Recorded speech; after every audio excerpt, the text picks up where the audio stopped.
Online class করতে আসলে প্যারেন্টসদের সবচেয়ে বড় কনসার্ন আমার স্টুডেন্ট কি আসলেই পড়তেছে নাকি লাইভ ক্লাসে বসে অন্য কোথাও যাচ্ছে। কিভাবে বুঝবো স্টুডেন্ট পড়ছে? স্টুডেন্টদের প্রবলেম হচ্ছে যে ভাইয়া ক্লাসে নোট নিতে পারি নাই, ক্লাসে লেটে জয়েন করেছি, এখন কি হবে? 2024 সালে এই কোয়েশ্চেনগুলো আমরা সবচেয়ে বেশি সংখ্যকবার পেয়েছি, আর সকল প্রশ্নের উত্তর হিসেবে নিয়ে এসেছি মাস্টার বুক। এই মাস্টার বুকটা একটু অন্যরকম ভাবে ডিজাইন করা হয়েছে, যেখানে প্রতিটা ক্লাসে স্টুডেন্টকে টেবিলে বসতে হবে। টেবিলে বসে ক্লাসের শুরুতেই সেই বিষয়গুলো ফিল আপ করবে, দেন মৌলিক আলোচনা চলবে এবং এইখানে ভাইয়ারা বলে দিবে এই জিনিসটা নোট করো, এই জিনিসটা দাগিয়ে নাও, এই জিনিসটা কিন্তু পরীক্ষায় আসার মতো।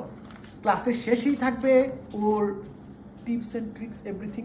ক্লাসে বসেই অফলাইনের মতো খাতায় দাগায় দাগায় পরীক্ষা দিবে এবং এটা কিন্তু ছবি তুলে আমাদের সাবমিটও করতে হবে।